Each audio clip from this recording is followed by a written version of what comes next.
If your blood runs orange and blue, this is the pod for you. You're listening to Orange and Blue Bloods, hosted by EJ Stewart and Tommy Beer. Let's get to it, New York. It's Knicks and Cavs preview week here on Orange and Blue Bloods. EJ Stewart, Tommy Beer, joining you guys for another edition of Orange and Blue Bloods, a New York Knicks podcast, Audacy, WFAN, original, a podcast you can get wherever you get your podcasts, including the free Audacy app. Make sure you hit that auto download feature. We got plenty to get to on this show. We will be talking in depth with a person who's been following the Cleveland Cavaliers all season about what he expects to see from this series, some of the matches we should be looking forward to, and his prediction for what will happen between the Knicks and Cavs in this first round matchup. We'll also get you updated on the Knicks-Cavs series schedule that came out, and we'll give you guys the latest on the play-in tournament. There have been some, shall I say, interesting games in the first round. I don't know if I guess you call them well-played games, but certainly a lot of interesting games and interesting results, so we'll give you guys an update on that. Tommy joins me as well. Tommy, how you feeling? Feeling good. Happy to welcome Jackson in, and let's get right into it. Let's talk a little Knicks and Cavs, my friend. Exactly. Thanks for having me on. Yes, exactly. So the Knicks and Cavs face off in one of the most anticipated first-round matchups in this year's postseason. Game 1 is on Saturday, and while we've spoken so much about the Knicks this season, we thought today was a great chance to get more of an inside look at their opponent for this series. So, as Tommy mentioned, and the voice you just heard, joining us to break down the Cleveland Cavaliers and what they've done this season, how they're going to approach this first-round matchup, is Jackson Flickinger. He is a writer for the Cavs blog, Fear the Sword. Jackson, thank you so much for joining us. Thanks for having me on. Just love talking basketball, and especially playoff basketball. So this should be fun.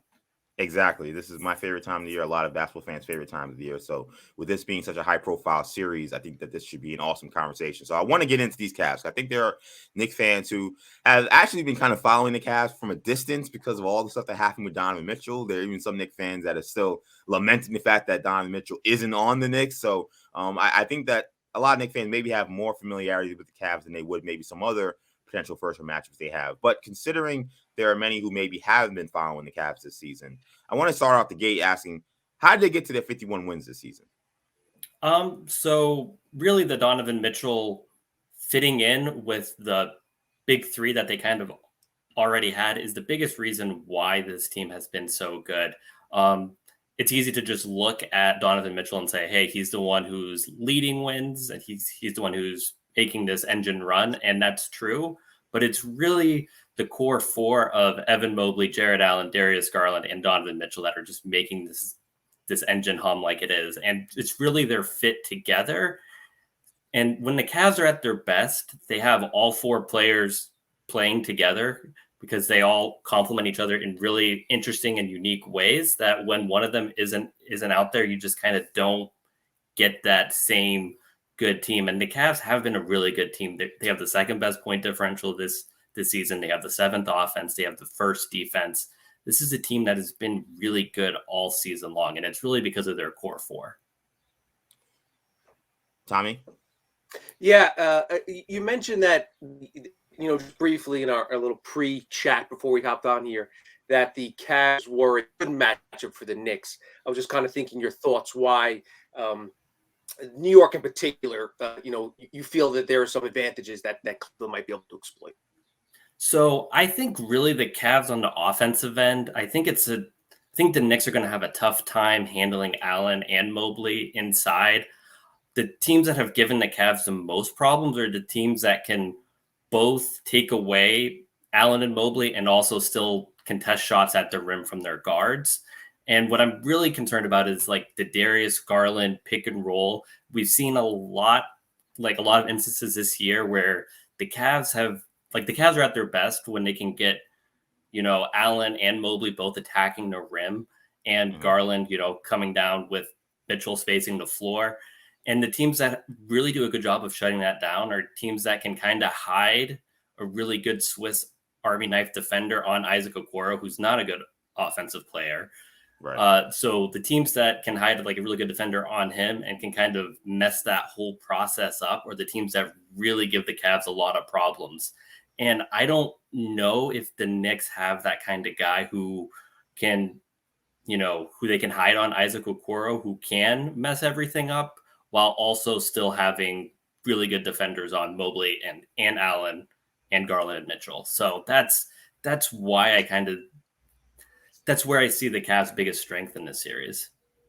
That's interesting because the guy that I expect to start on Okoro or play most of the minutes on Okoro will probably be Jalen Brunson. Mm-hmm. Brunson has been pesky with taking charges this year, but will he be able to kind of wreak havoc as a help defender beyond the charges? I think will be an important part of this series. I think one of the things that's interesting about this series, because I get that impression that Cavs fans feel comfortable and keep Cavs observer feel comfortable about this matchup with the Knicks, and then vice versa. I feel like Knicks observers feel like they feel very comfortable about the Knicks being an underdog, but feeling like they can do something in this series. The Knicks took 3 out of 4 from the Cavs in the regular season. These were wildly different games in regards to pace, even the personnel that was playing in some of these games, and of course the results. Some were high-scoring games, some were really low-scoring games. What, if anything, do you think the Cavs took away from those matchups, and what will be their first priority in terms of what they'll try to take away from the Knicks in this series? So I think really the one constant throughout the 4 games has been the Knicks have just done a really good job on the offensive glass against the Cavs. They've just been able to get a ton of rebounds, a ton of second chance points. And that's something that I think they're going to have to really do well against this team. And another thing that they did well in their 4 matchups is they really shot the ball well from deep. This Cavs defense really tries to take away the paint, and they struggle when you get a hot shooting night, from an opponent, but in particular from a big. And I think the game where we saw, so their January 24th game, that's the only time that the Cavs had their core 4 together for one of those games. And that was also the game that Julius Randle was unstoppable from deep. And the Cavs just didn't really have an answer for that, because what the Cavs do best is they keep Jared Allen on the center, and they have Evan Mobley kind of, roam off and kind of just help and wreak havoc everywhere. And when you have a player like Julius Randle who was hot from deep, you kind of don't allow Evan Mobley to do what he does best.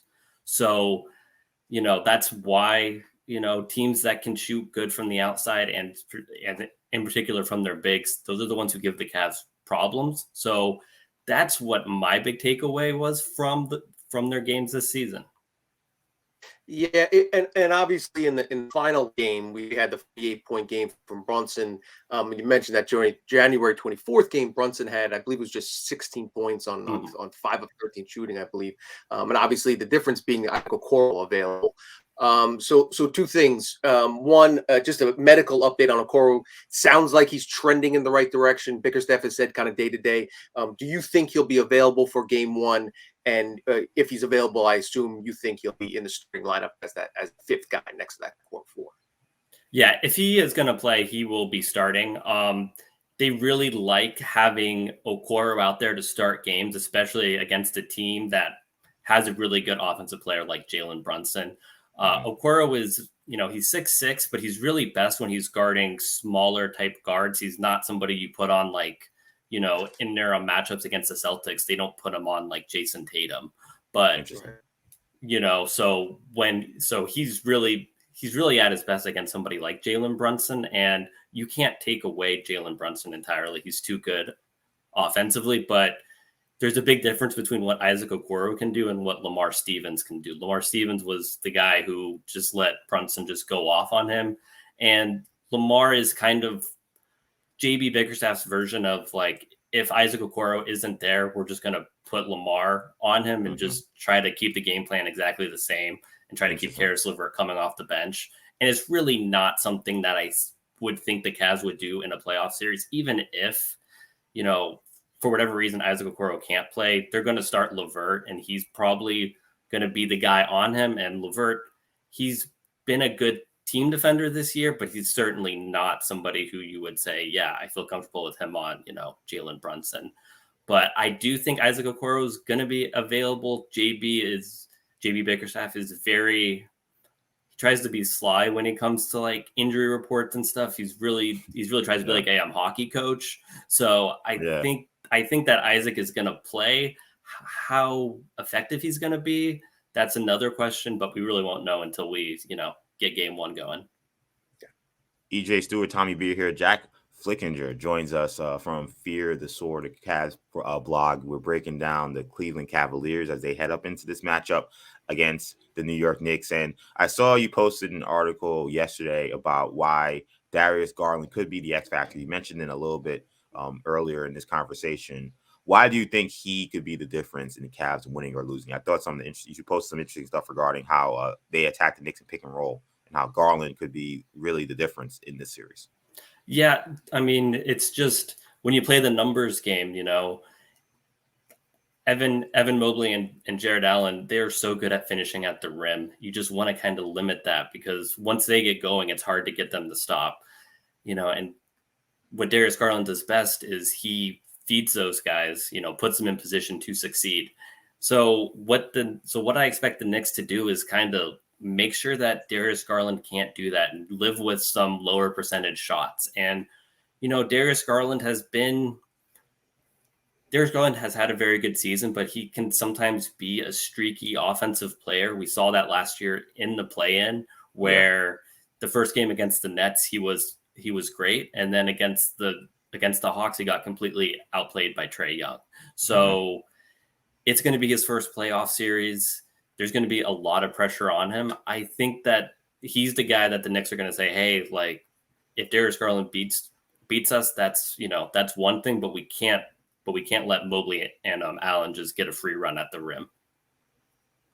It makes a lot of sense. The one player I'm kind of interested in looking at the series, I think from a Knicks perspective, a lot of fans think RJ Barrett's going to be the X factor. And in some ways, he's been very frustrating, inconsistent, up and down, some good games, have some bad games, not quite up to snuff as well as you want to play defensively. I kind of get the sense that Karis LeVert is similar in that respect, in Cleveland. What can we expect to see from him? And I know you've mentioned the core four, kind of focus on them a lot. How important is it for if the Cavs are going to win the series? Do they need a quality, series from Karis LeVert? How important is he to the overall picture here? He's important, I think. So what Karis LeVert does is he raises the ceiling of this team. When you have the Cavs have been good throughout this whole season, and they've really only gotten a good Karis LeVert for 2 months. Even the biggest problem with the Cavs is their bench. They don't have a lot of guys that you feel comfortable with, putting around this core four. And the biggest problem is a lot of the guys that are available on the bench are like Ricky Rubio, who the Cavs got because they didn't have Donovan Mitchell. The Cavs added Mitchell in September, and they weren't able to fill out the rest of the roster with, Donovan Mitchell in mind. So Karis LeVert is kind of the only player on the bench that kind of fits with what the Cavs need. So that's why he's important. But what you can expect from him, he is streaky, but he's really settled into his role since the trade deadline. His name was floated around a bunch at the deadline.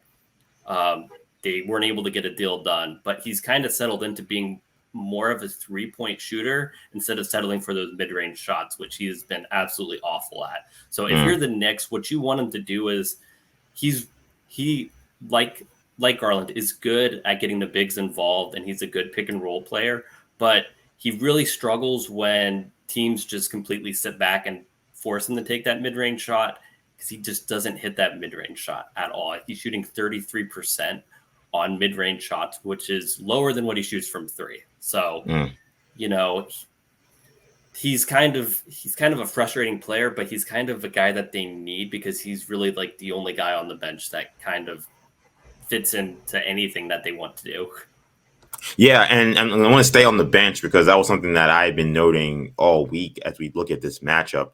If there was one thing I felt like I could say, okay, I can definitely point to the Knicks having an advantage here, I thought it was the bench. I think you look at Emmanuel Quickly, who could be the presumptive, sixth man of the year potentially. I know he's in a close race with Malcolm Brogdon and some other players. Josh Hart has really kind of changed the dynamic of the Knicks bench and the whole dynamic of the team, quite frankly, since he's joined the roster. Overall, do you see that same advantage for the Knicks potentially in this series with the bench beyond just Karis LeVert? He's a player that I know is a dangerous offensive scorer. But what about Chetty Osman? You mentioned Stevens. Is that something where the Knicks come in with an advantage against the Cavs? A huge advantage. The big, like, the Cavs bench is a big problem. Last year, they were buoyed by Kevin Love having a great season and Ricky Rubio also having a great season until he got injured. Ricky Rubio hasn't been the same guy. And it's a much worse fit because last year what they needed is a guy who could set other people up and create off the dribble. And this year, when you have Donovan Mitchell paired with Darius Garland, you don't really need that because you don't want to take the ball out of, Donovan Mitchell's hand. So he's played worse and is like a worse fit. But the Cavs bench has been a problem all season. The players that kind of fit what you would want best are like Danny Green. Danny Green he's had a tough time coming back from his ACL injury. He was out a couple weeks with COVID. So he's only played 18 minutes with the starting lineup, which is a big deal. So I don't think you can expect much from him. Chetty Osman's really hit and miss, and JB Bickerstaff really has a short leash with him. So I think what the Cavs are going to be doing here is they're just going to be rolling out their core 4 players. They're all going to be playing around 40 minutes, and you're just going to hope to fill in the rest of that time with maybe a little bit of Dean Wade, a little bit of Lamar Stevens, and a lot of Karis LeVert and Isaac Okoro. Yeah, I was looking at the numbers and as I'm working on my preview, I was like, Knicks huge advantage of bench. I was surprised to see though that the Cavs are actually plus 1.6 net rating on their bench unit, which is 6th in the NBA this year. A lot of it has to do with defensively. I guess they're near the top of the league, obviously, so I think that has a lot to do with it. But yeah, you basically kind of got to my point. I expect, especially with the games being parceled out as they are, game 1, 2 games off. Game 2, 3 days off, and then game 4 is until Saturday. That you expect JB to kind of play those guys 40 plus minutes a night and really just lean heavily on the starting unit plus LeVert. Have those 6 guys play as much minutes as they can possibly handle, I assume. Yeah, and one of the things that we've seen throughout the season is how JB rotates, how he uses this rotation. He's always keeping 2 of Garland, Mitchell, Allen, and Mobley on the floor at all times. So 1 big with 1 guard. And usually when you take one of the guards off, you put in Karis LeVert. So that's kind of, they're going to have to survive probably about 15 minutes with that little staggering there. And that's where I think the Knicks can take advantage. Because when you have one of Mobley or Allen on the floor, defending that pick and roll is a lot easier, especially when you have somebody like Dean Wade, who you're very comfortable to let shoot out there. So it's just, that's where the Knicks, I think, have to make their hay, is when those 4 players aren't out there together. So before we get you out of here, Jackson, and thank you so much for joining us on this episode of Orange and Blue Bloods. Me and Tommy talked a bunch about kind of the sense of pressure coming into a series. Isn't on the Cavs, isn't on the Knicks. I want to get the Cavs perspective coming into this postseason matchup. Is there a pressure from the Cleveland fan base, from the city, that this Cavs team is expected to make a deep run in the postseason? And would a loss be a major disappointment? I do think a loss would be a major disappointment. The Cavs, this isn't a make or break season. Like, the Cavs don't need to go to the Eastern Conference Finals for this to be successful. The Cavs core 4 is all really young, and they haven't had a chance to really fill out the roster along the edges just because of when this Mitchell trade was done. So it's not a make or break year for them, but they've also been really good this year. When you look at the advanced stats, they all say the Cavs are, one of the top teams in the league. And you don't make a trade for like an all NBA type player and just get bounced in the first round and say this is a successful season.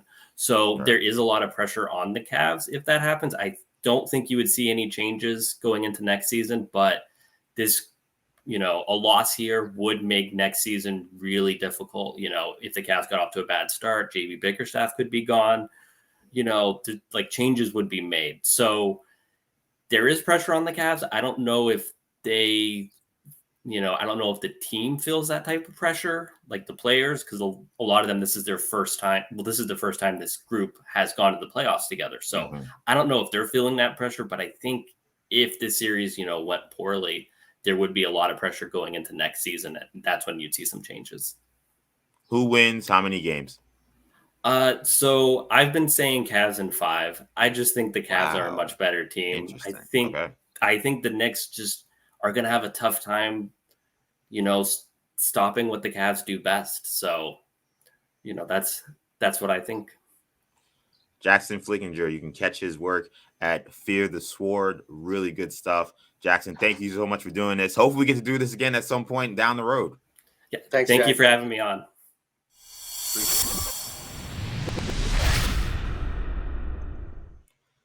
That was Jackson Flickinger there. Fear the Sword. Thank you so much to him for joining us. I want to shift gears here. I want to talk about the full schedule that we now have out for this series, Knicks and Cavs. The series, we now know how this will work beyond just game one. We'll talk maybe a little bit about why it took so long to get this schedule out. But so we have a game 2, which is set to take place in Cleveland. That will be on Tuesday. And then the series will then shift gears to New York. So next Friday, April 21st, the Knicks will be playing the Cavs at Madison Square Garden in Game 4. Will be on Sunday, Game 3 at 8:30, Game 4 at 1. Then for the rest of the series, the times are TBD because I think the NBA wants to kind of maximize the time slots once we get beyond the first 4 games. So we don't know the times of these games, but we do know that Game 5 will be in Cleveland on April 26th. Game 6 will be in New York on April 28th. And if there is a Game 7, that will be April 30th in Cleveland. So that is the breakdown for how the series will work in regards to the schedule. Tommy, any major takeaways from how the NBA broke down the schedule for this particular series between the Cavs and Knicks? Yeah, it's interesting that there's that with that length of time in between games, particularly game 2 to 3, Tuesday through Friday, and then game 4, Sunday through Wednesday. So there's a good amount of time there, which is not uncommon for postseason series, but certainly notable as teams make the transition and fans make the transition from a game essentially every other night, or 2 games in 5 nights, 3 games a week, whatever. The Knicks, the first 5 games of the series are essentially over 11 days. So certainly more time than we're accustomed to. And I guess you could look at it at a couple different ways. From the Knicks perspective, if Julius Randle isn't ready for game 1, it sounds like he's trending in that, that he will be ready. But if he's not, that this gives him some extra time to rest, recuperate if he is available for game 1. And just, assuming he's going to deal with some soreness after game 1, game 2, he has a little bit of extra time. And obviously, as we know, Knicks played their starters a ton of minutes. Brunson, although he had some rest at the regular season, that certainly doesn't hurt. IQ, Hart, Grimes, all those guys played heavy minutes, so that could be a benefit. But I think it does benefit the Cavs more because, as we talked about with our previous guest, the Cavs are going to really have to rely heavily on their first 5 or 6 guys, and that's assuming Okoro's healthy. If Okoro is not healthy, then they're in real trouble because the advantage the Knicks have in terms of depth and their reserves increases exponentially if Okoro is not available. But again, even assuming Okoro starts and plays, his 30, 35 minutes, whatever the case might be, they're going to have to lean really heavily on their main guys, which is something we'll talk about why they have to stay out of foul trouble. The Cavs backcourt in particular. So I'm speaking specifically.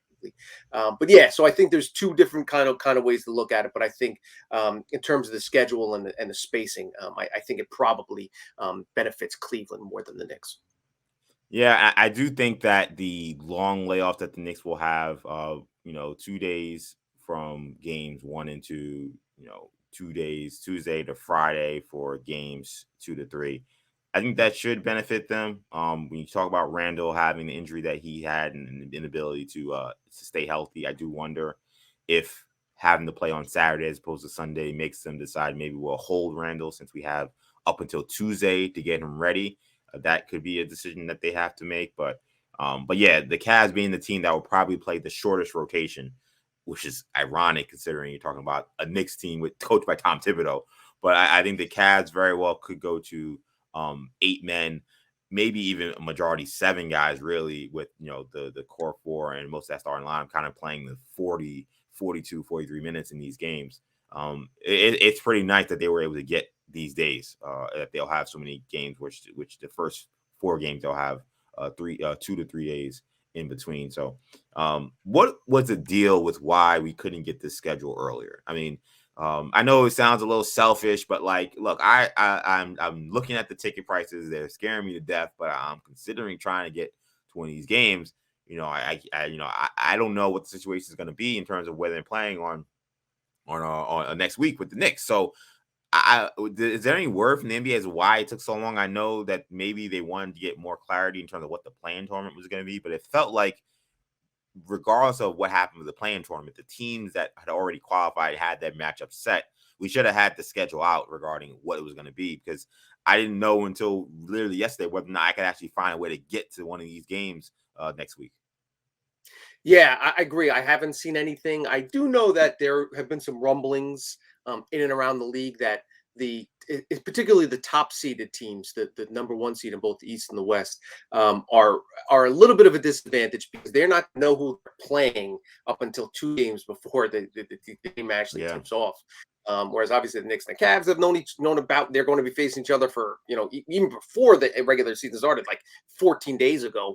And then the second seed Celtics knew that they were going to play the 7-8 winner was decided on Monday or Tuesday. So they had a good 5 days to prepare. So there is some talk there that that's something they may want to adjust. I wouldn't be surprised if in the future if they figure out a way to short time of playing indoors and the regular season on a Friday or Wednesday. Right, exactly. That's have the play in weekend and then start the playoffs that following Saturday. Yeah, that feels like that would make more sense, because as we saw that the play-in tournament has helped avoid tanking to some degree, but then we saw Dallas Mavericks kind of just buck that system. But it feels like that Sunday ended up not being quite as dramatic as I think the NBA would have hoped when they kind of set the schedule up. The idea was we'll have Sunday, everybody playing all essentially at the same time. A lot of these games were early afternoon games, so everybody be tuned in to see what was happening. And what we had was, a national TV game where the Hawks are playing the Celtics. I'm watching, JD Davison getting minutes for the Celtics, and I'm looking at these rosters. I'm like, man, I don't know who half these guys are. So it will make sense. I feel like if we just put the regular season ending on a Friday night for all the teams, have these playing games that we'll talk about in a second that have been entertaining, put them in a prime slot on the weekend, Sunday afternoon, Sunday early evening for the first games. Then maybe you decide them on a Tuesday, and then at that point, all the teams kind of have a full sense of who they'll be playing. And then you get to that weekend, and then you don't have this disadvantage that some of these one seeds are going to have not knowing who they're playing. Yeah, I think the league was hoping that they set it up kind of like how the World Cup would, in the final games before the knockout stage, where each game starts at the exact same time. So you can't, in the Premier League, you can't force a tie and just play tie. All you need is a tie, but you have to win. And there's uncertainty going on. So I think the NBA was hoping that would be the case, but it didn't pan out that way. So yeah, and plus, it's not like they get crazy good ratings on a Sunday afternoon. If it was on a Tuesday night TNT, end of regular season game, the best night in regular season in last 20 years or so was the night Kobe scored. Today is actually it was April 13th. Yeah. How many years ago? 5 or 6 years ago, when Kobe went for 60 and the Warriors won their 73rd game. I believe that was a Wednesday night. So they had, it's not like the NBA has always ended the season on a Sunday. I think because of the play-in situation, they were hoping, and if things had kind of, few different turns, if the Mavericks inexplicably don't sit Kyrie Irving and Luka Doncic, we have a lot more of that. But it didn't pan out.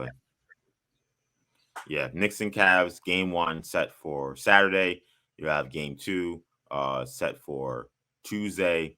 Games 3 and 4 Friday and next Sunday at the Garden. So if you're looking to get tickets to those games, April 21st, game 3, that's an 8:30 start, a little bit of an odd start there, but that is the time for that game. And then Sunday is an early afternoon slate. That is a 1 p.m. start. So the Friday to Sunday is the quickest turnaround that you'll see. A night game that's actually later in the evening than most games, and then a Sunday afternoon game.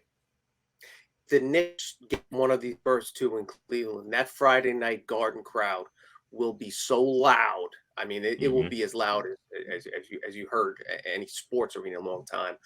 If the Knicks can get a little life, a little buzz in that building by stealing the first 2 in Cleveland. Yeah, it's going to be really exciting. I hope to be there. And even if I'm not there and I'm watching from the TV, I know it's going to be really electric in that building and a really great just environment here in the city and in the local area as we root for these Knicks here. So before we get out of here, we've spoken so much about this Knicks Cavs series. And we have another episode this week where we'll give you our final thoughts, our full predictions on what will happen in this series between Knicks and Cavs. But I do want to give an update to what is happening outside of the Knicks preview, and that is playing tournament madness. If you're watching on YouTube, you see that's the lower third we have here. We're going to talk about what we've seen in the latest developments in the playing tournament and how that kind of, the implication that is implied for what that means for the rest of the playoffs. So we have 7 seeds secured in both conferences. Now just one spot remaining in the playoffs in each conference, the East and West, the 8 seeds. So the Lakers won a very strange overtime game against the Minnesota Timberwolves in LA, a game that they were down by double digits and found a way to win. The T-Wolves basically didn't score for like 10 minutes. It was really bizarre, but the Lakers found a way to win. So they're the 7th seed. They will now face the Memphis Grizzlies. Then you had the Atlanta Hawks go into Miami in a game that I think a lot of people didn't give them a lot much of a chance. And they beat the Miami Heat, and they beat them pretty convincingly. They were leading pretty much the entire way. They had a double-digit lead for a lot of this game. They beat the Heat on the road, so they get the 7th seed. They face the Celtics in the first round of the playoffs. So those 2 matchups are now set, 2 and 7 matchups in the East and West. Now we got to decide the 8th. So we just had the games on Wednesday night. The Bulls and Thunder both got wins. They're the first 10 seeds to ever win a game in the play-in tournament. They both won on the road. The Bulls beat the Raptors. The Raptors shot 50% from the field, in large part thanks to DR DeRozan, the daughter of DeMar DeRozan, who was yelling like the top of her lungs and affecting the Raptors on the free throw line. And then, the Pelicans, who were out Zion Williamson, and that's becoming a story again with Zion not being able to be available. Pelicans unable to execute late in their game against the Thunder, and now they are out of here. So Raptors, Pelicans, their seasons are over. Bulls and Thunder advance as 10 seeds. They will face off against the Heat and the T-Wolves respectively. So when it comes down to just the entertainment value and what the playing tournament is supposed to be, based on what you saw in these first 4 games, is the playing tournament working in your eyes? Yeah, definitely, and not just because of these games in particular. Just the rush to get into the Mavericks kind of threw a monkey wrench in things, but just the excitement that it kind of caused throughout the league. Teams, the Bulls would have had an insanely disappointing season if not for expanding to letting the 9 and 10 for their another game or 2. That's just one for instance. So I definitely think it's worked out. It's not perfect, but I think it's it's the best of the systems we have. Winston Churchill said democracy is the worst form of government except for all the others. So I think there's while we tweak and complain about each system and the lottery and preventing tanking, etc. There is no perfect system. So I think the current situation they have is the best that I've seen. I think they'll continue and should continue for a while going forward. Just one quick thing on the Pels, because you mentioned them. I couldn't help but think this morning, last April compared to this April, the Pelicans, a team on the rise, a superstar in the making, a young coach, a young team. They took the Suns 6 games in the first. They were up in that series, and just seemed like the ceiling, the roof was the ceiling, for that whole franchise, and really trending in the right direction. Conversely, the Knicks, LOL Knicks, laughing stock, rudderless franchise, out of the playoff, 10 games below 500, and it's just fascinating to think a year later. Pelican season is over. Those comments from Zion Williamson, as an aside, were alarming. Those were, I'm ready to play, but I don't really feel it. There were some weird undertones and subtext there. I'm going to go out on a limb and say we're going to hear a lot of Zion Williamson trade rumors, whether he leaks a story and somebody. But I obviously, if you're the Pelicans, that's a last resort. You don't want to. He's so incredibly talented that you don't want to consider it until you're absolutely forced to. But again, him dunking pregame, and I tweeted like,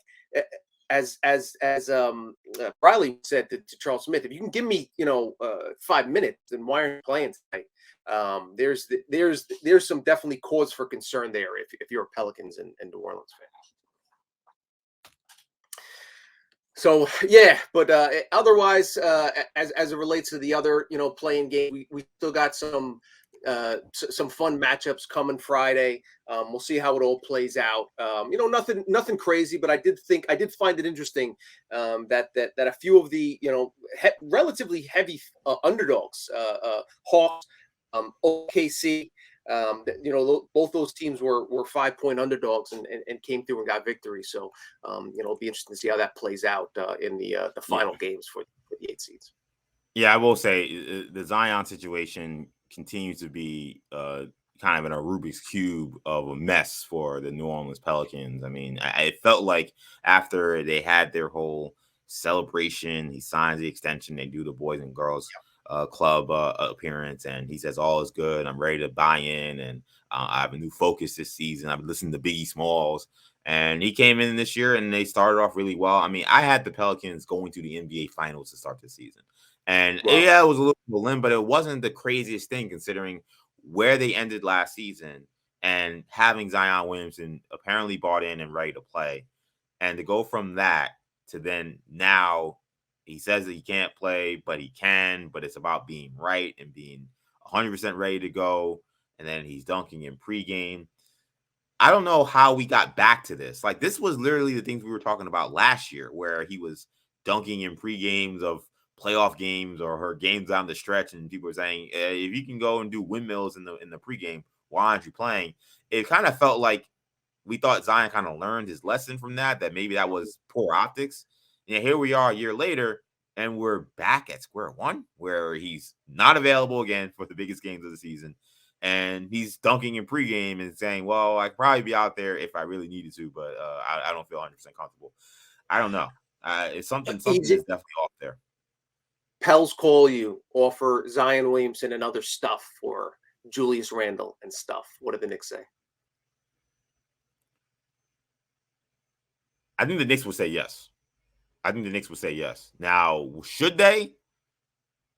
I maybe I'm a little torn because I made a prediction that fell so flat on its face, but I don't know if I'm dealing with Zion Williamson if I'm on another team. Zion Williamson. I don't know if I'm taking that risk. Like, if he wants to come back healthy and he shows me, okay, he can have a full season, committed, dedicated, not hurt, and then he's up for available, maybe they tell, okay, let's trade him now while the iron's hot. Maybe I take a flyer there. I think seeing this version of Zion that we've seen in the last few years where he's not available and his dedication has been questioned, I just don't know if I want to take that risk, especially now that he's gotten the bag, now that the money is already in the book, so to speak. I just don't know if I'm taking that risk. One quick thing on that: the Pels did build in a lot of fail safes in there, where related to weight gain and things will move on. And the last 3 years aren't fully guaranteed, so something to keep in mind. He's on believers, and there are plenty out there, and as well they should. Again, in terms of talent, this guy is the likes of which we've never seen. He's played more games over his first 3-4 years than Joel Embiid did. There are stories where guys can kind of turn things around. But Embiid was just basically one injury that took him 2 years to recover from, and he's been relatively healthy since then. Whereas Zion, it seems one thing year after year, and then he gets, then he misses a month, and then he's out of shape. Doesn't seem to be as committed as you would like. And again, I those comments really alarming, whether they were just a reflection of kind of how he views himself in the league, or again, I just couldn't help but think that it was somehow a shot at the team. And we'll see. If you're a teammate, you want to hear somebody say like, yeah, I could play today, in the most important game of the season, but I'm not quite right, so I'm going to hang out for a little bit. It's just that type of stuff can leave some lingering scars. Yeah, and we'll end up seeing how this all plays out, but man, I don't know. I don't know. It does not look good over there in New Orleans. And Jimmy Butler, here we go. Are we ready to play serious? Is this the time? We've been waiting. Maybe wait till this. maybe wait to the second half of the final game of the season before you decide to play for real. You know, give a Yeah, little yeah, rest. yeah. We all misheard him. We thought he meant second Yeah, half, yeah, meaning the second half of the regular season. He actually meant the right. second half of the last playing game. That's when Yeah, it's time to play serious. So we'll see what happens. We got these playing games here. I will say one thing, man. Watching, especially those people talking about the Lakers, those teams are terrible.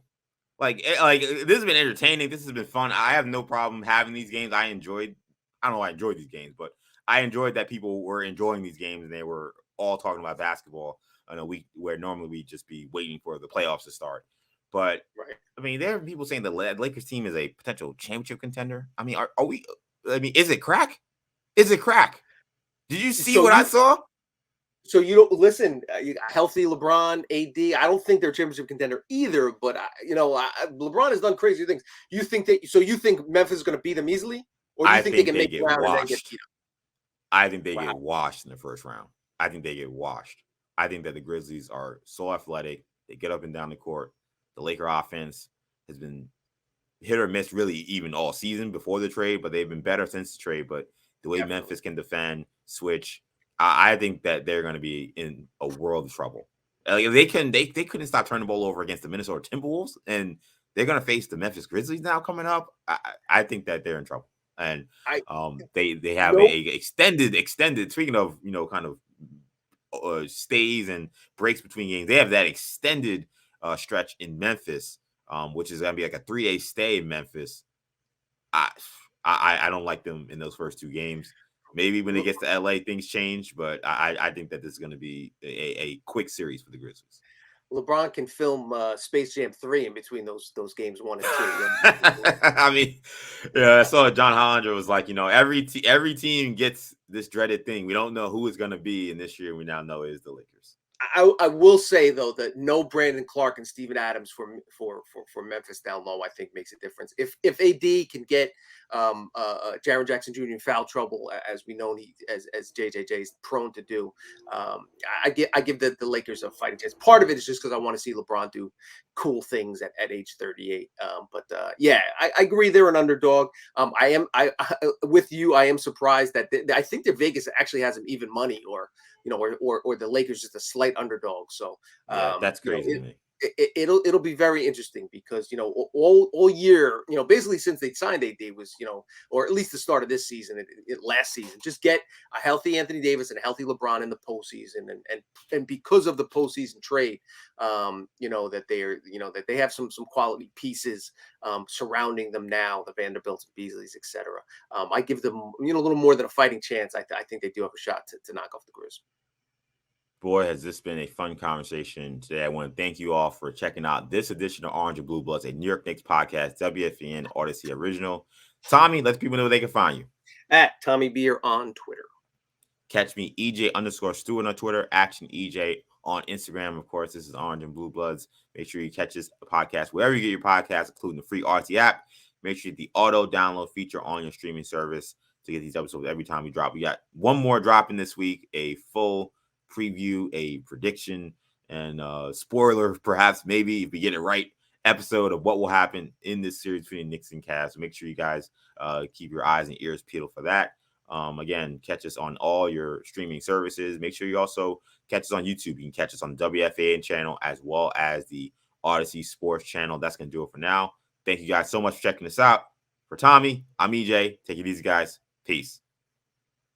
Thanks for watching. If you enjoyed this video, please don't forget to give it a thumbs up and subscribe to our channel for more content like this. If you want to see more of our videos, be sure to check out our playlist and let us know what you think in the comments below. Also, don't forget to follow us on social media to stay up to date on our latest podcast ventures. Links will be in the descriptions. And as always, thanks for watching, and we will see you in our next video.